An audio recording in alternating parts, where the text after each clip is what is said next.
I want to talk about the prayer a woman prayed in the Bible. పాత నిబంధన గ్రంథంలో ఒక స్త్రీ చేసిన శక్తివంతమైన ప్రార్థనను ఈరోజు మనం ధ్యానం చేసుకుందాం. She is a woman of prayer and she is also a woman of faith. విశ్వాస వనిత, వీర వనిత, ప్రార్థన యోధురాలు. బైబిల్ గ్రంథంలో ప్రార్థనలు దేవుడు రాయించారండి. వీరు ప్రార్థన చేశారని ఒక మాట రాసేయచ్చు, కానీ వారు ప్రార్థనలలో ఏ పదాలు వాడారో, వారి హృదయాన్ని దేవుని సన్నిధిలో ఎలా కుమ్మరించుకున్నారో, పురుషుల యొక్క ప్రార్థనలు రాయించిన దేవుడే కొంతమంది స్త్రీలు చేసిన ప్రార్థనలు కూడా ఆయన వ్రాయించారు. ఈరోజు ప్రాముఖ్యంగా దేవుని వాక్యంలో నుండి హన్నా చేసిన ప్రార్థనను మొదటి సమూయేలు గ్రంథము 2వ అధ్యాయంలో నుంచి ఈరోజు మనం ధ్యానం చేసుకుందాం. మొదటి సమూయేలు గ్రంథము 2వ అధ్యాయము మొదటి వచనం అందరం కలిసి చదువుకుందాం. 1 Samuel chapter 2 and verse 1. మరియు హన్నా విజ్ఞాపన చేసి ఇలాగనెను, నా హృదయము యెహోవా యందు సంతోషించుచున్నది, యెహోవా యందు నాకు మహాబలము కలిగెను, నీ వలని రక్షణను బట్టి సంతోషించుచున్నాను, నా విరోధుల మీద నేను అతిశయపడుదును. దేవుడు ఎంత గొప్ప దేవుడు అంటే, పురుషులకు ఎంత విలువ ఇచ్చాడో దేవుని గ్రంథంలో స్త్రీలకు కూడా అదే విధమైన ప్రాధాన్యతను, విలువను దేవుడు ఇచ్చినట్లుగా మనం గుర్తించగలము. మొదటి అధ్యాయంలో హన్నా దుఃఖములో, వేదనలో, అవమానములో, నిట్టూర్పులో నలిగిపోతూ దేవుని సన్నిధిలోకి వచ్చి చేసిన ప్రార్థన, షిలోహులోని దేవుని మందిరంలోనికి ఈ హన్నా అనే స్త్రీ వచ్చి చేసిన ప్రార్థన సమూయేలు మొదటి గ్రంథం మొదటి అధ్యాయంలో 10వ వచనంలో బహు దుఃఖాక్రాంతురాలై వచ్చి యెహోవా సన్నిధిని ప్రార్థన చేయుచు బహుగా ఏడ్చుచు అని, ఆమె దుఃఖంతో దేవుని సన్నిధిలో ఆమె హృదయాన్ని ఏమని కుమ్మరించుకుందో, ఎలా కుమ్మరించుకుందో ఆ మాటలన్నీ కూడా పరిశుద్ధాత్మ దేవుడు వ్రాయించారు. కానీ 2వ అధ్యాయానికి వచ్చేసరికి దేవుని సన్నిధిలో, జీవము కలిగిన దేవుని సన్నిధిలో హన్నా చేసిన ప్రార్థనకు దేవుడు జవాబిచ్చిన తర్వాత ఎవ్రీథింగ్ చేంజ్డ్. మొదటి అధ్యాయంలో ఉన్న హన్నాకు, ఆమె మానసిక స్థితికి, ఆమె హృదయ స్థితికి, 2వ అధ్యాయంలో ఉన్న హన్నా యొక్క మానసిక స్థితికి, హృదయ స్థితికి చాలా గొప్ప తేడా మనం చూడగలమండి. మొదటి అధ్యాయంలో ఏమో భారంతో ఉంది. మొదటి అధ్యాయంలో ఆమెకు పిల్లలు కలగని కారణం చేత ఆమె వైరి అయిన పెనిన్న ఆమెను మాటి మాటికి మాటల చేత విసిగిస్తూ, బాధిస్తూ, ఆమెను అవమానపరుస్తున్న స్థితిలో మొదటి అధ్యాయంలో హన్నా చాలా కృంగుదలలో, డిప్రెస్డ్గా దేవుని మందిరానికి వచ్చింది. కానీ 2వ అధ్యాయానికి వచ్చేసరికి everything changed in her life. ఎందుకంటే దేవుని సన్నిధిలో ఆమె చేసిన ప్రార్థనకు దేవుడు జవాబిచ్చి ఆమెను జ్ఞాపకం చేసుకొని ఆమె గర్భాన్ని తెరిచి సమూయేలు అనే కుమారుని ఆమెకి ఇచ్చిన తరువాత ఇప్పుడు ఆమె దేవుని సన్నిధిలో ఒక మొక్కుబడి చేసుకుంది. మనందరికీ తెలుసు కదా, దేవా నువ్వు నాకు ఒక కుమారుడిని ఇస్తే ఆ కుమారుని నీ సేవకు నేను సమర్పిస్తాను అని హన్నా చేసుకున్న మొక్కుబడిని, ప్రార్థనను దేవుడు అంగీకరించి ఆమెకు కుమారుడిని ఇచ్చిన తర్వాత now she was making the greatest sacrifice of her life. ఆమె జీవితంలో ఒక గొప్ప త్యాగాన్ని చేస్తున్న స్త్రీగా మనం చూస్తున్నామండి. హన్నా గొప్ప ప్రార్థన యోధురాలే కాదు, గొప్ప విశ్వాస వనితే కాదు, గొప్ప త్యాగపూరికమైన ప్రేమ కలిగిన స్త్రీ. She was a woman of commitment. She was a woman who had her sacrificial love for the lord. దేవుని కొరకు నేను చేసుకున్న ఆ మాట, నేను ఇచ్చిన ఆ మాట నెరవేర్చడం అది కష్టమైన, సమర్పణతో కూడినదైనా, కొంత నాకు బాధను కలిగించేదైనా, నేను దేవునికి ఇచ్చిన మాట ఖచ్చితంగా నెరవేరుస్తాను, దేవుని సన్నిధిలో నేను చేసుకున్న ఒడంబడికను ఖచ్చితంగా నెరవేరుస్తానని దేవుని సన్నిధిలో ఆమె తన కుమారుడిని సేవకు అప్పగించి వెళ్ళిపోయే సందర్భంలో మళ్ళీ ప్రార్థన చేసిందంట. ఆసక్తికరమైన విషయం ఏంటంటే, వేదనలో ఉన్నప్పుడు చేసిన ప్రార్థన కన్నా ఆమె ప్రార్థనకు జవాబు వచ్చిన తర్వాత చేసిన ప్రార్థన చాలా పెద్దదండి. స్తోత్రం చెప్దాం, హల్లెలూయా.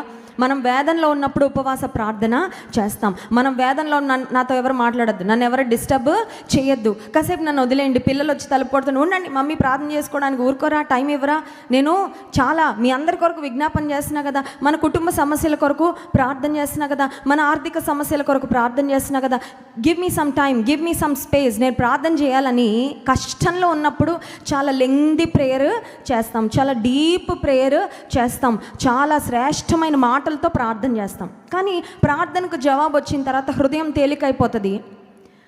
కృతజ్ఞత చెప్తామేమో కానీ అంత లెంగ్దీ ప్రేయర్, గొప్ప గొప్ప ప్రార్థన నాకు తెలిసి రావడం చాలా కష్టం, చాలా లోతైన ఆత్మీయ అనుభవం ఉంటే తప్ప. కానీ హన్నాను గురించి మనం నేర్చుకోవాల్సిన ఒక శ్రేష్టమైన లక్షణం ఏంటంటే, she was a women who had a very great intimacy with the lord. దేవునితో చాలా అన్యోన్యమైన సహవాసాన్ని కలిగిన స్త్రీ, చాలా సాన్నిహిత్యాన్ని కలిగిన స్త్రీ.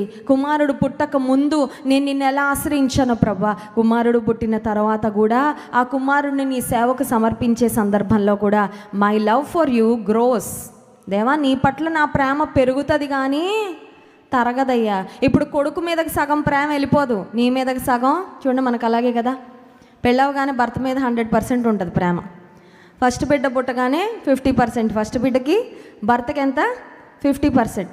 రెండో బిడ్డ పుట్టగానే పిల్లల మీదకి 30% వెళ్ళిపోయి మిగతా ఏమన్నా మిగిలి ఉంటే భర్తకి కదండి. ఆవిడ భర్త అనుకుంటాడు, ఇదేంటి పిల్లలు వచ్చిన తర్వాత నాకు టీ కూడా సరిగ్గా సమయానికి వాళ్ళు స్నానం చేయించుతున్నాను అంటది, వాళ్ళకి బట్టలు వేస్తున్నాను అంటది, వాళ్ళకి టిఫిన్ పెడుతున్నా అంటది. కొంచెం టిఫిన్ పెట్టమ్మా, కొంచెం భోజనం వడ్డించాము, పెట్టేసుకోండి పిల్లల్ని చూసుకుంటున్నా కదా. అంటే ఏమవుతుందంటే మన జీవితంలో కొన్నిసార్లు ప్రేమ డివైడ్ అయిపోతూ ఉంటుంది. మన జీవితంలో బిడ్డలు బాధ్యతలు వచ్చిన తర్వాత వారి మీదకి ప్రేమ వెళ్ళిపోయి, భర్త విషయంలోనే కాదు దేవుని విషయంలో కూడా ప్రేమ తగ్గిపోతూ ఉంటుంది. కానీ హన్న ఏం రుజువు చేసిందంటే, he's the apple of my eye, నా కంటి పాప లాంటోడు ఈ కొడుకు. ఎందుకంటే నా మీద ఉన్న అవమానం తొలగించడానికి, నా ప్రార్థనలన్నిటికీ జవాబు ఈ కుమారుడే. అయితే ఈ కుమారుడిని దేవుని సన్నిధిలో నేను సమర్పించిన తర్వాత కూడా, దేవా నా 100% అయితే నీకే, నా ప్రేమంతా మొదట నీకే, నా హృదయంలో మొదటి స్థానము నీకే అని దానికి రుజువుగా ఆమె చేసిన అద్భుతమైన ప్రార్థనలో ఒక 3 ప్రాముఖ్యమైన అంశాలు ధ్యానించుకొని మనము స్తుతి ఆరాధనలోనికి వెళ్దాం. మొట్టమొదటి అంశము, ఆమె దేవుని సన్నిధిలో వచ్చి ఆమె కుమారుణ్ణి సేవకు సమర్పించిందండి. 1వ అధ్యాయం ఆఖరు వచనంలో, కాబట్టి నేను ఆ బిడ్డను యెహోవాకు ప్రతిష్ఠించుచున్నాను, తాను బ్రతుకు దినములన్నిటను యెహోవాకు ప్రతిష్ఠితుడు అని చెప్పెను. అప్పుడు వాడు యెహోవాకు అక్కడనే లైక్ మదర్ లైక్ సన్, ఎలాంటి తల్లో అలాంటి కొడుకేనండి. తల్లికి తగ్గ మోకాళ్ళేసే తల్లికి మోకాళ్ళేసే పిల్లలు కూడా మన అడుగుజాడల్లోనే. మనం దేవుని ప్రేమిస్తే మన పిల్లలు సాతాన్ని ప్రేమించరండి. మనం దేవుని కొరకు త్యాగపూరితంగా ముందుకు వెళ్తే మన పిల్లలు కూడా మన అడుగుజాడల్లోనే నడుస్తారు.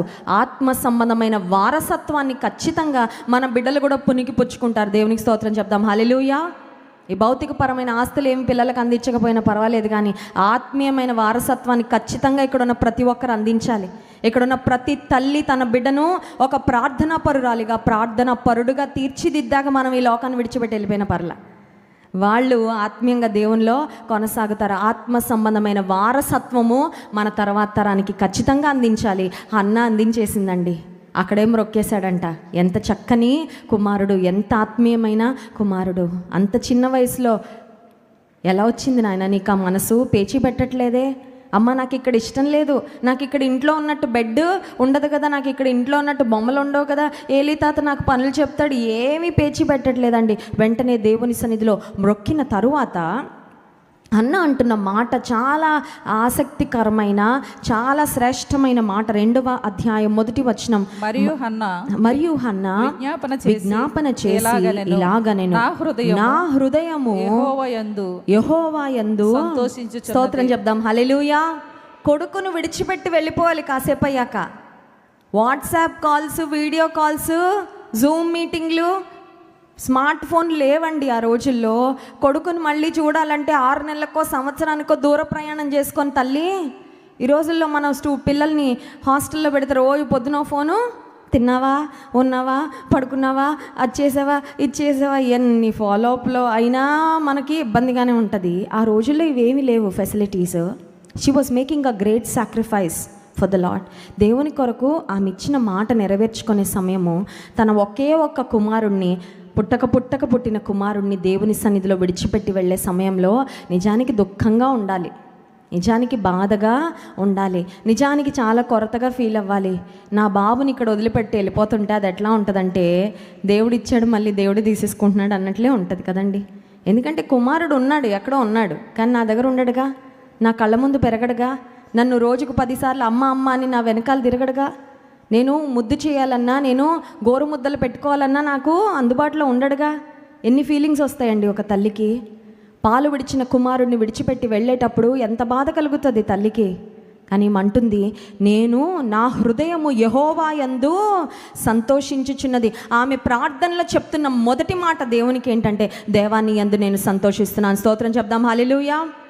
ఇక్కడున్న మనందరము కూడా మన ప్రార్థనలో ఈ మాట చెప్పాలి ప్రభువుకి. మోకరించగానే బయటికి వెళ్తున్నానయ్యా, తోడుగా ఉండయ్యా, నా కుటుంబాన్ని కాపాడయ్యా, ఉద్యోగంలో సహాయం చేయయ్యా, పరీక్షల్లో జయం ఇవ్వయ్యా, ఇవి కాదండి. నా హృదయము యెహోవా యందు, lord I rejoice in you, నేను నీ యందు ఆనందిస్తున్నానయ్యా, నీ యందు నేను సంతోషిస్తున్నాను. ఆమె దేవునితో చెప్తుంది, దేవా ఈ కుమారుణ్ణి నీ సేవకు సమర్పిస్తున్నప్పటికీ నేనేమీ బాధగా చేయట్లా, సంతోషంగా చేస్తున్నా. స్తోత్రం చెప్దాం, హల్లెలూయా. కొన్నిసార్లు మనం దేవునికి ఏదో కానుక ఇవ్వాలనుకుంటామండి. కానుక ఇవ్వాలనుకున్న తర్వాత ఆ తర్వాత ఏదో ఒక ఆర్థిక సమస్య వస్తుంది.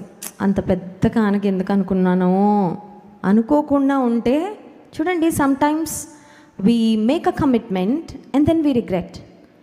అయ్యో నేను సాక్ష్యం చెప్దాం అనుకున్నాను కానీ అంతమంది మధ్యలో నిలబడితే నా చేతిలో నిగిపోతాయే, అందరూ చూసి నవ్వుతారేమో, ఇది కూడా ఒక సాక్ష్యమేనా, ఇది కూడా చెప్పాలా అనుకుంటారేమో.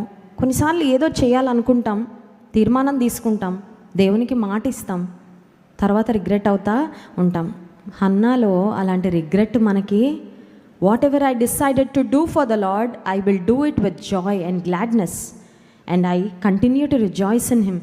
నీలో నేను ఆనందిస్తానయ్యా, నీలో నేను సంతోషిస్తాను. హన్నా ప్రార్థనలో మొదటి అంశము, మనందరి ప్రార్థనలో కూడా ఉండాల్సిన అంశం ఏంటంటే, దేవా నేను నీ యందు సంతోషిస్తున్నాను, నేను నీ యందు ఆనందిస్తున్నాను, నేను నిన్ను బట్టి ఆనందిస్తానయ్యా. నా పరిస్థితులు ఎలా ఉన్నా it doesn't matter to me, నాకేం పర్వాలేదు, నిన్ను బట్టి నేను ఆనందిస్తాను. రెండవదిగా మనం చూసినట్లయితే హన్నా యొక్క ప్రార్థనలో 2వ అధ్యాయం 1వ వచనంలో ఆ తర్వాత మాట చదువుదాం చూడండి.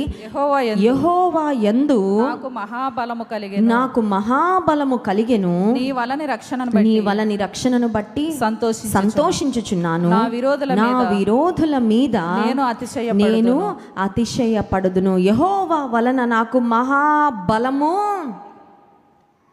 నా కుమారుడు ఒకే ఒక కొడుకు ఇప్పుడు ఇక్కడ వదిలిపెట్టి వెళ్ళిపోతే నన్ను ఎవరు చూసుకుంటారు వృద్ధాప్యంలో? నా భర్తకి ఎవరుంటారు ప్రక్కన? కొడుకు ఉంటే, ఇంట్లో ఉంటే వాళ్ళ నాన్నకి చేదోడు వాదోడుగా ఉంటాడు కదా.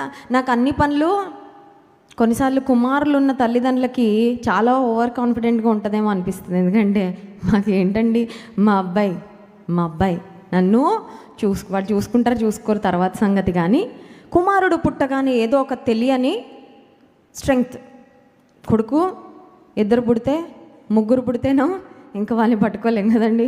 అమ్మ బాబు, ఇటొకరు అటొకరు, తూర్పు ఒకరు, పడమర ఒకరు, ఉత్తరం ఒకరు, దక్షిణం ఒకరు, నా కొడుకు నన్ను పిల్లర్లా నిలబెట్టేస్తారు అని ఏదో ఒక తెలియని మానసికమైన ధైర్యము, బలము. But she was sacrificing her child, she was giving her son for the Lord's work. దేవుని పని కొరకు తన కుమారుణ్ణి ఇచ్చి వెళ్ళిపోయే సందర్భంలో అంటుంది, నా కుమారుణ్ణి ఇక్కడ విడిచిపెడుతున్నానని నేనేం బలహీనంగా ఫీల్ అవ్వట్లా, ఎందుకంటే నా బలము నా ప్రభువులోనే, నా బలము నా ప్రభువును బట్టే. స్తోత్రం చెప్దాం, హల్లెలూయా. The Lord is our strength. మన బలం ఎవరండి? పుట్టే పిల్లలు కాదు మన బలం, బ్యాంక్ అకౌంట్లో ఉన్న బ్యాంక్ బ్యాలెన్స్ కాదు మన బలం, మన బంధువులు కాదు మన బలము, ఇంకెవరో కాదు మన బలము. మన బలం ఎవరు? మన ప్రభువే. నా బలము నా దేవుడే. కాబట్టి ఇంతకు ముందు హన్నా తన జీవితంలో తన శత్రువు వలన, తన వైరి అయిన పెనిన్నా వలన చాలా వేదన పొందింది. మనం చూసినట్లయితే 1 సమూయేలు గ్రంథం 1వ అధ్యాయం 6వ వచనంలో, యెహోవా ఆమెకు సంతు లేకుండా చేసి ఉన్న హేతువును బట్టి ఆమె వైరియగు పెనిన్న ఆమెను విసిగించుటకై ఆమెకు కోపము పుట్టించుచు, this was a continuous process until God remembered Hannah. దేవుడు హన్నాను జ్ఞాపకం చేసుకునే వరకు ఈ బాధ, ఈ వేదన, ఈ కృంగుదల, ఈ అవమానకరమైన పరిస్థితులు అనుభవిస్తూనే వచ్చిందండి. కొన్నిసార్లు మన జీవితం కూడా అలా ఉంటుంది. ఈ శత్రువులు ఇంక పోరా, వేధించేవారు విడిచిపెట్టరా, ఇంక ఈ మాటలు నేను వినకుండా ఎప్పుడూ ఆగిపోతాయి, ఈ పరిస్థితి నుండి నాకు ఎప్పుడు విడుదల వస్తుంది, ఇది ఒక జీవితం అంతా ఉండే ఒక దీర్ఘకాలిక సమస్యలాగా అయిపోతుంది అనే పరిస్థితి హన్నా జీవితంలో వచ్చింది, కానీ దేవుడు ఫుల్ స్టాప్ పెట్టేశాడండి. ఆమె శత్రువుకు దేవుడు మాటలతో చెప్పలేదు, కానీ సమాధానం కార్యం చేసి సమాధానం చెప్పాడు. స్తోత్రం చెప్దాం, హల్లెలూయా. అందుకే హన్నా అంటుంది మొదటి సమూయేలు గ్రంథం 2వ అధ్యాయం 1వ వచనం, నా విరోధుల మీద నేను, ఇంగ్లీష్ బైబిల్ ఏమనుందంటే, I smile at my enemies. నా శత్రువులను చూసి నేను ఏం చేస్తా? నవ్వుతా. అప్పటిదాకా నా శత్రువులు నన్ను చూసి నవ్వారేమో. నా వైరి అయిన పెనిన్న నన్ను చూసి అవమానకరంగా మాట్లాడుతూ నేను ఏడుస్తుంటే, కుమిలిపోతుంటే, కృంగిపోతుంటే ఆనందించిందేమో, కానీ నా దేవుని వలన నాకు బలము కలిగింది. నా శత్రువుల పైన నేను అతిశయపడతాను. ఎందుకంటే మన అతిశయ కారణము ఆయనను మన అతిశయ కారణంగా చేసుకుంటే ఖచ్చితంగా శత్రువులు ఎదుట భోజనమే సిద్ధపరుస్తాడండి. స్తోత్రం చెప్దాం, హల్లెలూయా. రాజైన దావీదు లేదా, నా శత్రువుల ఎదుట నీవు నాకు భోజనము సిద్ధపరచదు. ఎస్. మూడవదిగా మనం చూసినట్లయితే ఆమె ప్రార్థనలో ఆమెకు దేవునితో ఉన్న ఎంత శ్రేష్టమైన అనుబంధమో, లోతైన ఆమె యొక్క ఆత్మీయ జీవితాన్ని మనం ఆ తర్వాత వచనాల్లో జాగ్రత్తగా గమనించగలం. మొదట నేను దేవుని యందు ఆనందిస్తున్నాను అని చెప్పింది. రెండవదిగా దేవుని వలన నాకు బలము కలిగెను అనే మాట చెప్పింది. మూడవ అంశం ఏంటంటే, she was continuously exalting the lord. పుట్టిన తల్లి బిడ్డ కలిగిన తర్వాత మురిసిపోతామండి తల్లులం, తెలుసు కదా. మురిసిపోతాం. ఎలా మురిసిపోతాం? ఎంత అందగాడో కదండి, ఎంత క్యూటో చూడండి. మనం ఎలా పెట్టుకుంటాం స్టేటస్ పెడితే, సూపర్ క్యూట్, ఇంకా చబ్బీ కడ్లీ, అబ్బో ఇంక చెప్పదులే అండి, ద మోస్ట్ బ్యూటిఫుల్ కదా. ఇంకా వావ్ అమేజింగ్ ఏవేవో వచ్చేసేలే, చాలా చాలా వర్డ్స్ వచ్చేసాయి వర్ణించడానికి. ఆమె తన కుమారుణ్ణి చూసి ఇంత, మా కుమారుడు ఇలాంటోడు అలాంటి ఏమీ అనట్లా. కుమారుణ్ణి దేవుడు ఇచ్చాడు, ఆయన నా శత్రువుల ఎదుట నా తల ఎత్తాడు. ఆ కుమారుని మళ్ళీ దేవుని సేవకి సమర్పిస్తున్నాను. ఇప్పుడు నా ఫోకస్ అంతా దేని మీద అంటే, my focus is on exalting my God. నా దేవుని హెచ్చించుట, నా దేవుని ఘనపరచుట నాకు ఇష్టము అంటూ 4 మాటలు ఆమె పలికిందండి. దేవుని యొక్క ఔన్నత్యాన్ని గూర్చి, దేవుని యొక్క శ్రేష్టతను గూర్చి, దేవుని ఘనపరుస్తూ, మహిమపరుస్తూ ఒక 4 ప్రాముఖ్యమైన మాటలు ఆమె తన ప్రార్థనలో చేసినట్లుగా మనం గమనించగలము. చూడండి 2వ వచనం, యెహోవా వంటి పరిశుద్ధ దేవుడు ఒక్కడునూ లేడు. మన దేవుడు పరిశుద్ధుడు. ఆయన పరిశుద్ధతకు సాటి అయిన పరిశుద్ధత. ఈ లోకంలో అసలు పరిశుద్ధులు ఎవరు? ఆయన రక్తం చేత కడగబడిన మనము పాపులం నుండి పరిశుద్ధులుగా మార్చబడ్డాం, కానీ అసలు పాపమే ఎరుగని వారి ప్రపంచంలో ఎవరు లేరు. ద హోలీ వన్, పరిశుద్ధుడైన దేవుడు. యెషయా గ్రంథం 6వ అధ్యాయంలో చూసినట్లయితే, యెషయా దైవజనునికి కలిగిన దర్శనంలో ఆయనకు వినపడతా ఉంది, దూతలు పరలోకంలో దేవుని స్తుతిస్తూ ఆరాధిస్తూ, సైన్యములకు అధిపతి యెహోవా పరిశుద్ధుడు పరిశుద్ధుడు పరిశుద్ధుడని గాన ప్రతిగానములతో దేవుని స్తుతించటము, గణపరచటము దైవజనుడు చూశాడు. ప్రకటన గ్రంథంలో కూడా మనం చూసినట్లయితే పరిశుద్ధుడు పరిశుద్ధుడు పరిశుద్ధుడు అనే మాటలు పరలోకంలో ప్రతిధ్వనిస్తున్నట్లుగా మనం చూడగలం. నిజమే. మనం కూడా ప్రార్థనలో దేవుని గణపరిచేటప్పుడు, స్తుతించేటప్పుడు, నువ్వు పరిశుద్ధుడవయ్యా, నీలో ఏ పాపము లేదయ్యా, you are the holy one. రెండవదిగా మనం చూసినట్లయితే ఈమె చేసిన ప్రార్థనలో దేవుని ఆమె హెచ్చించి గణపరుస్తున్న విధానం. 2వ వచనం, నీవు తప్ప మరి ఏ దేవుడును లేడు, మన దేవుని వంటి ఆశ్రయ దుర్గమేదియు. రెండవదిగా, నీ వంటి వారెవరూ లేరయ్యా. నువ్వు ఇంత కార్యం నా జీవితంలో చేశావు, నీలాంటి వారు లేరు, నీతో పోల్చగలిగిన వారు ఇంకెవరు, నా కుమారుడు వంటి వారు ఇంకెవరు లేరని ఆమె కుమారుడు మీద లేదండి. No more on the blessing. దేవుడిచ్చిన ఆశీర్వాదం మీద కదా ఆమె ఫోకస్ అంతా దేని మీద ఉందంటే, దేవుని మహిమపరచుట, దేవుని ఘనపరచుట, దేవుని హెచ్చించాలి, దేవుని ఆరాధించాలి అనే హృదయము హన్నాలో మనం చూస్తూ ఉన్నాం. మూడవదిగా ఆమె అంటూ ఉంది, నా దేవుని వంటి ఆశ్రయ దుర్గమేదియు. హన్నా ఎవరిని ఆశ్రయించింది? ఆమెకు వచ్చిన శ్రమలో తన భర్తను ఆశ్రయించలేదు, ఇంకెవరెవరినో ఆశ్రయించలేదు, కానీ దేవుని మందిరంలోనికి వచ్చి ఆమె హృదయాన్ని అంతా దేవుని సన్నిధిలో కుమ్మరించుకున్న తర్వాత దేవుడు ఆశ్రయ దుర్గమని రుజువు చేసుకోలేదా? 46వ కీర్తన 1వ వచనం, దేవుడు మనకు ఆశ్రయమును దుర్గమునై ఉన్నాడు, ఆపత్కాలములో ఆయన నమ్ముకొనదగిన సహాయకుడు. స్తోత్రం చెప్దాం, హల్లెలూయా. He is a very present help in times of trouble. America దేశంలో 911 రింగ్ చేస్తే ఎమర్జెన్సీ నెంబర్, పోలీస్ వారు, ఫైర్ వారు, వారందరూ ఇమీడియట్గా వస్తారండి. భారతదేశంలో 100 నొక్కగానే వెంటనే సహాయం అందుతుంది కష్టంలో ఉన్న వారికి. ఒక అంబులెన్స్కు డయల్ చేయగానే, ఒకవేళ పోలీస్ వారికి కాల్ చేయగానే, ఎమర్జెన్సీలో ఉన్నప్పుడు SOS కాల్ వెళ్ళగానే వాళ్ళైనా కొంచెం టైం తీసుకొని లేట్గా వస్తారేమో, ఎందుకంటే మరి ఆ రోడ్లు ట్రాఫిక్లో నావిగేట్ చేసుకుంటూ రావాలి కదా. ఒకసారి వార్తల్లో చదివాను నేను, 2 అంబులెన్స్లో ఒకరినొకరు గుద్దుకొని మొత్తం అంబులెన్స్లో ఉన్న వాళ్ళందరూ చనిపోయారు.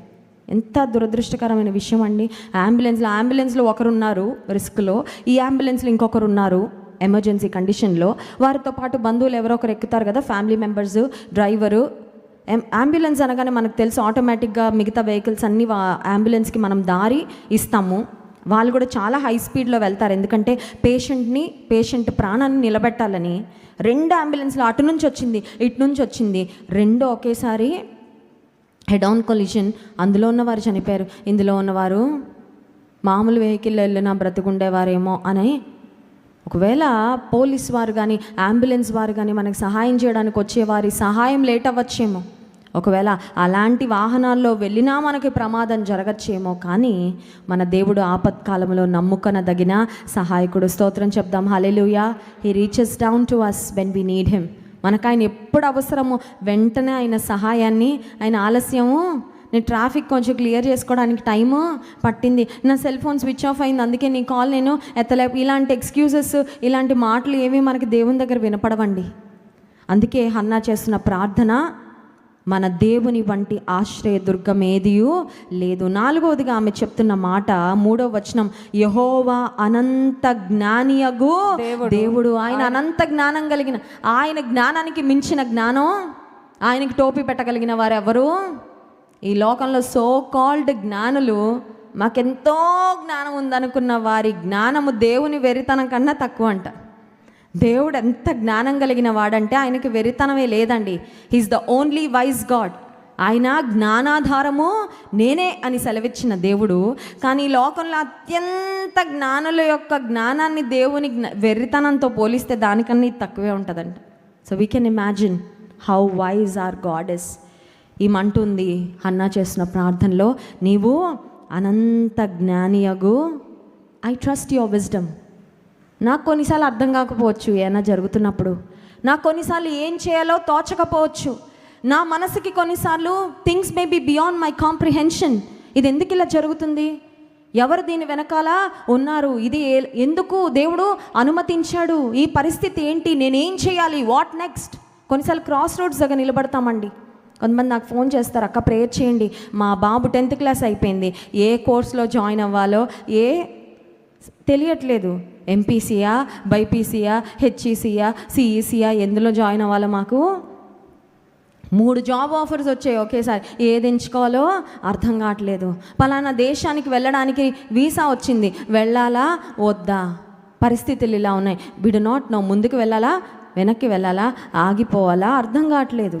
లైఫ్లో చాలాసార్లు మన జ్ఞానానికి, మన ఆలోచనలకు కొన్ని విషయాలు అర్థం కావండి. బట్ హన్నా అంటా ఉంది, దేవా నువ్వు అనంత జ్ఞాని అయినా నీ జ్ఞానానికి అర్థం కానిది ఏది లేదు. ఏ పరిస్థితి అయినా నువ్వు సమస్తము ఎరిగిన దేవుడు, నువ్వు అనంత జ్ఞానము కలిగిన దేవుడు అంటూ ఈమె కొన్ని ప్రాముఖ్యమైన మాటలు ఆ తర్వాత పలుకుతూ ఉంది. ఒక్కొక్కటిగా ఫాస్ట్గా చూసి మనం స్తుతి ఆరాధనలోనికి వెళ్దాం. These words are almost like warnings, ఒక హెచ్చరికలుగా ఉన్నాయి ఆమె పలుకుతున్న మాటలు. హన్నా పలుకుతున్న మాటలు ఇందాక చెప్పాను కదా, she's a woman of faith, she's a woman of prayer, she's a woman of commitment. ప్రార్థనా పరురాలైన స్త్రీ, విశ్వాసము కలిగిన విశ్వాస వీర వనిత, 3వది త్యాగపూర్వకమైన ప్రేమ కలిగిన హృదయం కలిగిన స్త్రీ అని ఆమె చేస్తున్న ప్రార్థనలో ఆమె కొన్ని మాటలు పలుకుతూ ఉంది. పరిశుద్ధాత్మ దేవుడు ఆమెతో పలికించారండి. కొన్నిసార్లు మనం మోకరిస్తాం, మనం ఏదో ప్రార్థన చేయాలని మోకరిస్తాం, కానీ కొన్నిసార్లు దేవుడు మన మనసులో ఇంకేవో చెప్పి ప్రేయర్ చేస్తూ ఉంటాడు. నా లైఫ్లో చాలాసార్లు నేను అది అనుభవపూర్వకంగా ఎక్స్పీరియన్స్ చేశాను. యూఎస్లో నేను డెన్వర్లో వర్క్ చేస్తున్న సమయంలో నాకు ఒక రూమ్మేట్ ఉండేది, అపార్ట్మెంట్లో ఉండేవాళ్ళం. ఆ అమ్మాయి నేను రోజు ఈవినింగ్ వర్క్ నుంచి వచ్చిన తర్వాత మేము ప్రేయర్ చేసుకునే వాళ్ళం ఇంటి దగ్గర. నేను ఒక చిన్న గిటార్ కొనుక్కున్నాను, గిటార్లో సాంగ్ నేను ప్లే చేస్తూ ఉంటే పాటలు పాడుకునే వాళ్ళం. పాటలు పాడుకున్న తర్వాత బైబిల్లో ఏదో ఒక చాప్టర్ చదువుకొని ఇద్దరం ప్రేయర్ చేస్తూ ఉండేవాళ్ళం. సరే, యూజువల్గా మామూలు మన రెగ్యులర్ ప్రేయర్ పాయింట్స్ ఉంటాయి కదా, అవి చేసేవాళ్ళం. కానీ ఎందుకో ఒక టైంలో దేవుడు నాకు, దేవా మమ్మల్ని కాపాడు, మమ్మల్ని భద్రపరచు, మమ్మల్ని ప్రొటెక్ట్ చేయండి అని ఎక్కువ ప్రొటెక్షన్ కోసం ప్రార్థన చేయడం మొదలుపెట్టాను. నాకే విచిత్రంగా అనిపిస్తుంది, ఎప్పుడు చేయనంతగా నేను ఎందుకు ప్రొటెక్షన్ గురించి 91వ కీర్తనలో వాక్యాలు ఎత్తి ప్రార్థన చేస్తున్నాను నాకే అర్థం కావట్లేదు. ఎందుకంటే అప్పుడు మాకు అసలు ఏ రిస్క్ లేదు, వీఆర్ జస్ట్ ఫైన్, అంత బాగుంది, జాబ్లో అంత స్మూత్గా ఉంది, ఏ ప్రాబ్లమ్స్ లేవు. ఇండియాలో మా ఫ్యామిలీ కానీ అమ్మాయి వాళ్ళ ఫ్యామిలీ కానీ వీఆర్ ఆల్ ఫైన్. సడన్గా ప్రొటెక్షన్ ఇవ్వయ్యా, కాపాడయ్యా అని ప్రార్థన చేస్తున్నాను నేను. ఆ ప్రేయర్ కంటిన్యూ అయిందండి. ఆ వీక్ అంతా అలాగే చేశాను ప్రేయర్. నాకే ఆశ్చర్యం అనిపించింది, ఎందుకు నేను ఇలా ప్రార్థన చేస్తున్నాను, దేవుడు ఎందుకు నన్ను ఇలా ప్రేరేపిస్తున్నారని. ఆ వీకెండ్ శనివారం వచ్చింది. శనివారం మాకు ఆఫ్ ఉంటుంది, సాటర్డే అండ్ సండే మాకు హాలిడేస్ ఉంటాయి. ఆ సాటర్డే యూజువల్గా మేము వంట చేసుకోం, వారం అంతా కష్టపడతామని రెస్టారెంట్కి వెళ్తాం తినడానికి. సో మేము ఫ్రెండ్స్ ఒక 4 గర్ల్స్, ఇంకొక అక్క వాళ్ళ చిన్న బాబు, ఆ బాబుని తీసుకొని మేము అందరం ఒక మెక్సికన్ రెస్టారెంట్కి వెళ్ళడం జరిగింది. మెక్సికన్ రెస్టారెంట్ అంతా ఖాళీగా ఉంది ఆ టైంలో. దూరంలో మాత్రం ఒక నల్ల జాతీయుడు కొంచెం డిఫరెంట్గా ఉన్నాడు. అక్కడ డిఫరెంట్గా చాలామంది ఉంటారు, అందరినీ మనం సస్పెక్ట్ చేయడానికి లేదు. ఆయన దూరంగా చివరి టేబుల్లో కూర్చుని ఉన్నాడు. సరే, వెళ్ళిన తర్వాత మేము మా టేబుల్ దగ్గర కూర్చున్నాం, మా ఫుడ్ ఆర్డర్ చేసాము. మా ఫుడ్ ఇంకా రావడానికి టైం పడుతుంది. ఆ సమయంలో నా కళ్ళు ఎందుకో అతన్ని గమనిస్తూ ఉన్నాయి. నేను ఎక్కడికి వెళ్ళినా కొంచెం వాచ్ఫుల్గా విజిలెంట్గా ఉంటాను, గమనిస్తూ ఉన్నాను.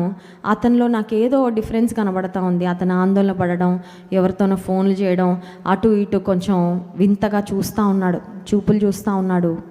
ఇంత లోపల మా ఫుడ్ ఇంకా రాలేదు, మేము ఆ టేబుల్ దగ్గర ఉన్నాం. అతని గురించి నాకు I could sense something is wrong, ఏదో జరుగుతుందని. ఇంత లోపల దూరంలో నాకు 2 పోలీస్ వ్యాన్స్ కనబడినాయండి. పోలీస్ వ్యాన్స్ కనబడాయి. పోలీసులు అతనికి కనబడకుండా ఆ రెస్టారెంట్ బయట ఉన్న స్తంభాల వెనకాల స్టెన్ గన్స్ పట్టుకొని వాళ్ళు దాక్కుని ఉన్నారు. మేము లోపల ఉన్నామండి, 4 ఆడపిల్లలం, మాతో పాటు ఒక అక్క వాళ్ళ బాబు ఉన్నాడు, చిన్న అబ్బాయి, అతను ఉన్నాడు. అక్కడ అందరికీ గన్స్ ఉంటాయి, గన్ కల్చర్ కామన్ యుఎస్లో. అతని దగ్గర ఖచ్చితంగా గన్ ఉండుండొచ్చు. ఆ సమయంలో నేను మా ఫ్రెండ్స్కి తెలుగులో మాట్లాడుతున్నాను, ఎందుకంటే అతనికి ఇంగ్లీష్ వస్తుంది కాబట్టి. మనం ఇక్కడ నుండి వెంటనే వెళ్ళిపోవాలి, ఫుడ్ అక్కర్లేదు, ఏం అక్కర్లేదు, నడవండి బయటికి, మనం వెళ్ళిపోదామని నేను తెలుగులో చెప్పి వెంటనే మేము ఒక డోర్లో నుంచి ఎస్కేప్ అవ్వడానికి వెళ్ళగానే అతను మమ్మల్ని అడ్డుగా పెట్టుకొని అందులోంచి బయటకు రావడానికి ట్రై చేయగానే దేవుని మహాకృప వలన మేము అలా ఎస్కేప్ అవ్వగానే పోలీసులు అతన్ని పట్టుకున్నారండి. చాలా ఉద్రిక్తమైన వాతావరణం, నా లైఫ్లో వెరీ ఫస్ట్ టైం నేను అది ఎక్స్పీరియన్స్ చేసింది. ఆ తర్వాత మా గుండె ఎంత వేగంగా కొట్టుకుందో మాకే తెలుసు.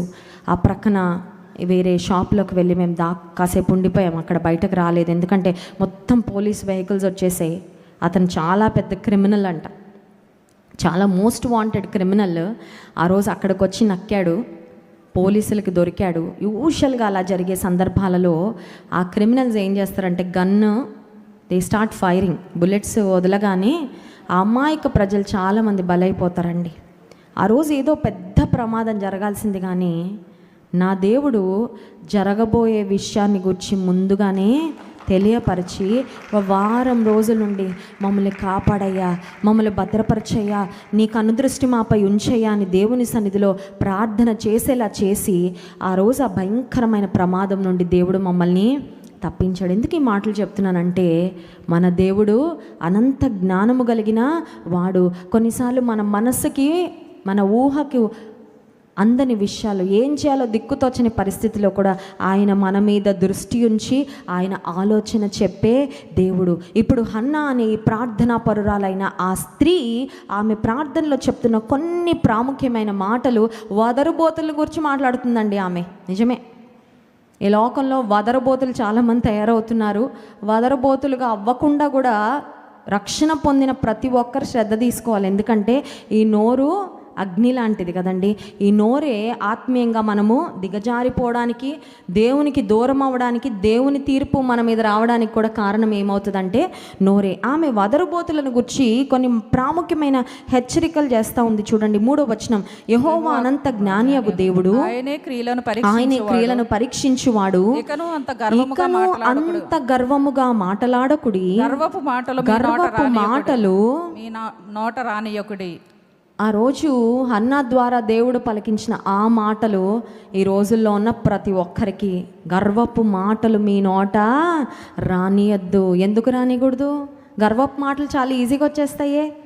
కొంచెం మనకి పాపులారిటీ రాగానే, లేకపోతే కొంచెం డబ్బులు రాగానే, ఒక కొడుకు పుట్టగానే, పిల్లలు కలగగానే, పిల్లలు ఉద్యోగాల్లో స్థిరపడగానే, కొంచెం అందరు చూసి ఆహా ఇప్పుడు చాలా బాగుందండి మీ లైఫ్, బాగా స్థిరపడిపోయారు, చాలా మంచిగా ఉన్నారండి అనగానే కొన్నిసార్లు గర్వపు మాటలు వచ్చేస్తూ ఉంటాయి కదా. హన్నా ద్వారా దేవుడు పలికిస్తున్న మాటలు, గర్వపు మాటలు ఎందుకు మాట్లాడకూడదంటే 4వ వచనం, ప్రఖ్యాతి నొందిన విలుకాండ్రు ఓడిపోదురు. ప్రఖ్యాతి నొందాము, వీఆర్ గ్రేట్ అనుకున్న వారిని దేవుడు ఓడగడతాడంట. అంటే విజయమునిచ్చే దేవుడే ఒక వ్యక్తిని ఓడించే దేవుడు కూడా ఆయనే. ఈరోజు విజయంలో ఉన్నాను, ఈరోజు నా జీవితం అంతా బాగుందని గర్వపు మాటలు, డంబపు మాటలు పలికామంటే ఆ విజయము వెంటనే అపజయంగా అయిపోద్ది. రెండవదిగా మనం చూసినట్లయితే 5వ వచనం చూడండి, తృప్తిగా భుజించిన వారు అన్నము కావాలనని కూలికి పోవుదురు. చాలండి, తృప్తిగా ఉన్నవారు, ఇంగ్లీష్ బైబిల్ ఏమని ఉందంటే they will go begging for food అంట. మా ఇంట్లో రైస్ ఉంది, మా ఇంట్లో కూరగాయలు ఉన్నాయి, మా ఇంట్లో పల్సెస్ ఉన్నాయి, మా ఇంట్లో అన్నీ ఉన్నాయి, తృప్తిగా ఆహారం ఉంది అనుకున్న వాళ్ళు అడుక్కునే స్థితికి వెళ్ళిపోతారంట. ఎప్పుడు గర్వపు మాటలు మాట్లాడి దేవుని ఎదుట అహంభావంగా జీవిస్తే, దైవజనురాలు, దేవుని యందు భయభక్తులు కలిగిన విశ్వాస వనిత హన్నా ద్వారా దేవుడు పలికిస్తున్న మాటలు, విజయం ఉంది అనుకున్న వారిని అపజయం పాలు చేసేవాడు దేవుడే. సంతృప్తిగా ఉంది మా జీవితం అనుకున్న వారిని కూలి పని కోసం వెళ్ళి ఆహారం కొరకు ఆరాటపడే స్థాయికి తీసుకొని రాగలిగేవాడు కూడా దేవుడే. 5వ వచనంలో, తృప్తిగా భుజించిన వారు అన్నము కావాలనని కూలికి పోవుదురు, ఆకలి కొనిన వారు తిందురు. గొడ్రాలు 7 పిల్లలను కనును, అనేక మంది పిల్లలను కనినది కృషించిపోవును. అనేక మంది పిల్లలు ఉంటే ఆ తల్లికి ఎంత ధైర్యంగా ఉంటుందండి. ఇందాక చెప్పాను కదా, అనేక మంది పిల్లలు ఉంటే ఆ తల్లి ఏమనుకుంటుంది, నాకేంటండి ఇంకా, ఒకళ్ళు అది చేస్తారు, ఒకళ్ళు ఇది చేస్తారు, ఒకళ్ళు నావన్నీ చూసుకుంటారు నా పిల్లలు అని అనేక మంది పిల్లలు కలిగిన తల్లి, she may probably feel very strong, కానీ ఆమె కృషించిపోతుందంట. అంటే అర్థం ఏంటంటే బలవంతులు కృషించిపోయేలా దేవుడు చేస్తాడు అహంభావంగా మనం ఉంటే. 6వ వచనంలో మనం చూసినట్లయితే, జనులను సజీవులుగాను మృతులుగాను చేయువాడు. బ్రహ్మాండంగా ఉంది జీవితం అనుకున్న వారిని మరణం పాలయ్యేటట్లు కూడా ఆయన చేస్తాడు. అతిశయించడానికి ఏ కారణం కూడా ఏ మనిషికి లేదండి. అతిశయించువాడు ప్రభువును బట్టియే అతిశయించవలను. నా జీవితం బ్రహ్మాండంగా ఉంది కదా, మొన్నే మాస్టర్ హెల్త్ చెకప్ చేయించుకున్న రిపోర్ట్స్ అన్నీ చాలా బాగా వచ్చాయి. డాక్టర్ అన్నాడు, ఇంకొక 25 ఏళ్ళు మీకు ఏ డోకా లేదండి. చెప్పలేమండి, 25 ఏళ్ళు అన్న డాక్టర్ 25 నిమిషాల్లో కూడా పోవచ్చు ప్రాణం. సజీవులను మృతులుగా చేయువాడు దేవుడే. 7వ వచనంలో మనం చూసినట్లయితే, యెహోవా దారిద్ర్యమును ఐశ్వర్యమును కలుగజేయువాడు. నేను రిచ్ అనుకుంటే ఆ రిచ్నెస్ అంతా ఖాళీ చేసేసేవాడు కూడా దేవుడే. హన్నా దేవుని ఘనపరుస్తూ, దేవుని స్తుతిస్తూ, గర్వంగా డంబపు మాటలు మాట్లాడే వారికి, దేవుని ఎదుట విర్రవేగే వారికి, దుష్టత్వంతో ఊగిపోయే వారికి ఆమె ద్వారా దేవుడు పలికిస్తున్న మాటలు. మన పరిస్థితులు మారాలంటే ఎంతసేపు అక్కర్లేదండి, తారుమారైపోవాలంటే ఎంతసేపు అక్కర్లేదు. ఫైనల్గా 8వ వచనం, దరిద్రులను అధికారులతో కూర్చుండబెట్టుటకును మహిమగల సింహాసనం స్వతంత్రింపజేయుటకు మంటిలో నుండి ఎత్తువాడు ఆయనే. God is the one who will exalt and he is also the one who will throw down. చూడండి 7వ వచనం ఆఖరి మాట, కృంగజేయువాడు, లేవనెత్తువాడు, కింద పడేసేవాడు ఆయనే. దీన మనస్సు కలిగి ఉంటే లేవనెత్తేవాడు కూడా ఆయనే. స్తోత్రం చెప్దాం, హల్లెలూయా. అంటే భూమి మీద ఉన్న ప్రతి మనిషి ఒకటి గుర్తుపెట్టుకోవాలి, మనందరం ఒకటి గుర్తుపెట్టుకోవాలి, ఏంటంటే నా ప్రభు సింహాసనం మీద ఉన్నాడు, అన్నీ ఆయన ఆధీనంలో, ఆయన స్వాధీనంలో ఉన్నాయి.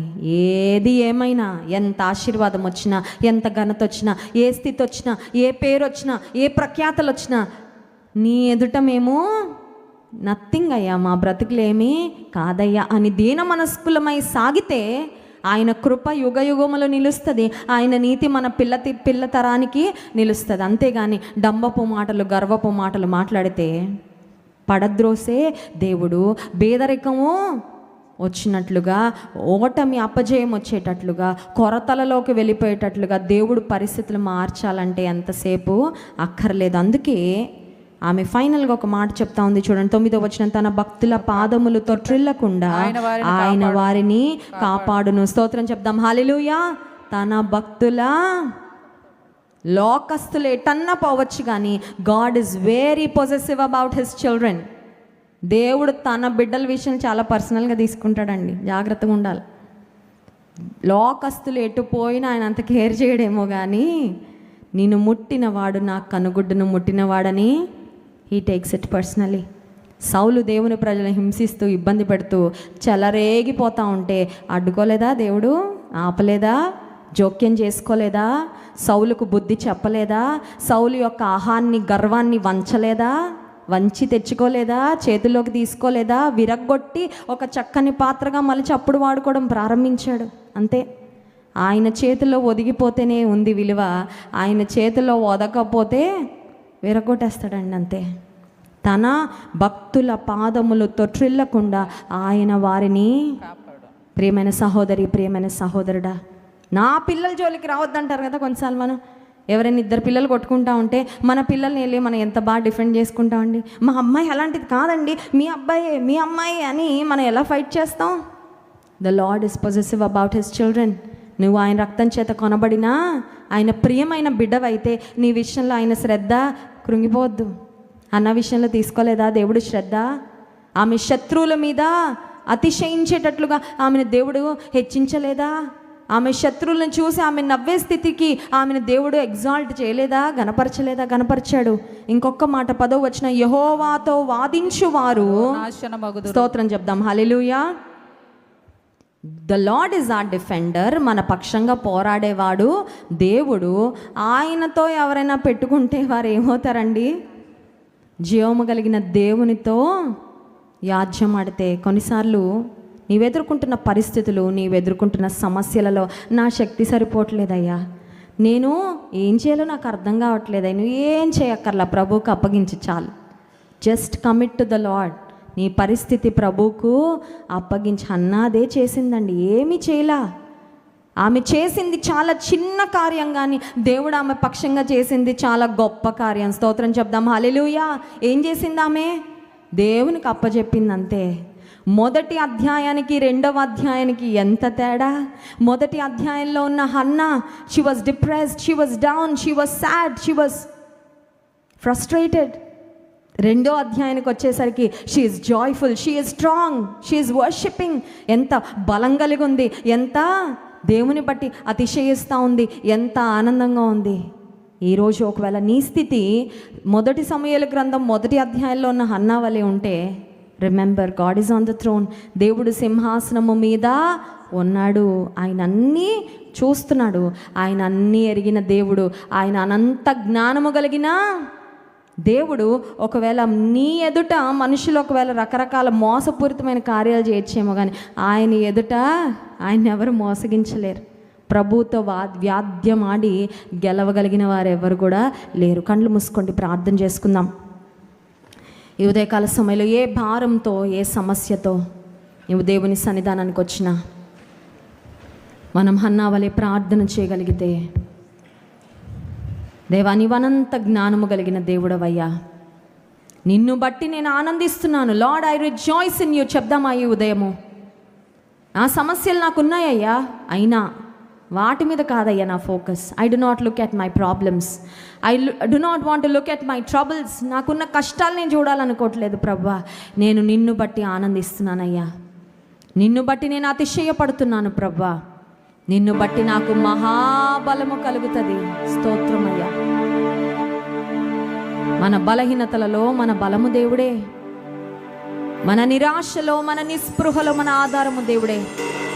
ఒకవేళ ఈరోజు శత్రువు అతిశయిస్తున్నా శత్రువును సిగ్గుపరిచేది మన దేవుడే. ఇవన్నంత జ్ఞానం కలిగిన దేవుడవయ్యా. ఒకరిని హెచ్చించేవాడవు, ఒకరిని తగ్గించేవాడవు నీవే. ఒకరిని నిలబెట్టేవాడవు, ఒకరిని పడద్రోసేవాడవు కూడా నీవే కదా ప్రభువా. ఒకరిని సమృద్ధితో నింపి సమృద్ధిని లేమిగా మార్చేవాడవు కూడా నీవే. అన్ని నీ చేతిలో ఉన్నాయి. నీకు స్తోత్రాలు. పరిశుద్ధ ప్రేమ కలిగిన తండ్రి నీకు స్తోత్రాలు. హన్న యొక్క ప్రార్థన ద్వారా అనేకమైన విషయాలు మాతో మాట్లాడినందుకు స్తోత్రాలు. ఆమె ప్రార్థన మీరు విని ఆమెను హెచ్చించిన తర్వాత ఆమె ప్రార్థన జీవితము, ఆమె భక్తి జీవితము, ఆమె సమర్పణ, ఆమెకు నిన్ను గుర్చిన అవగాహన ఇంకా ఎక్కువైందయ్యా. దేవానికి స్తోత్రం. మా జీవితంలో నెలలు, సంవత్సరాలు, దినములు గడుస్తూ ఉండగా నీ కార్యాలు మేము చూస్తూ ఉండగా ఇంకా లోతుగా ప్రభువా నీలో ఎదిగే కృప మాకు ఇవ్వండి నాయన. మా ప్రార్థన జీవితంలో ఇంకా లోతుగా మమ్మల్ని నడిపించండి అయ్యా. మా విశ్వాస జీవితంలో మమ్మల్ని లోతుకు నడిపించండి ప్రభువా. అన్ని పరిస్థితుల్లో నిన్ను ఘనపరుస్తూ, గర్వపు మాటలు, డంబపు మాటలకు మేము దూరంగా ఉంటూ ప్రభువా దీనులమైన నీ సన్నిధిలో సాగే కృప మాకు ఇవ్వండి. మిమ్మల్ని ఆరాధించి స్తుతించబోతున్న ఆరాధన ఆత్మతో మమ్మల్ని నింపుమని యేసు నామములో ప్రార్థిస్తున్నాము తండ్రి. ఆమేన్.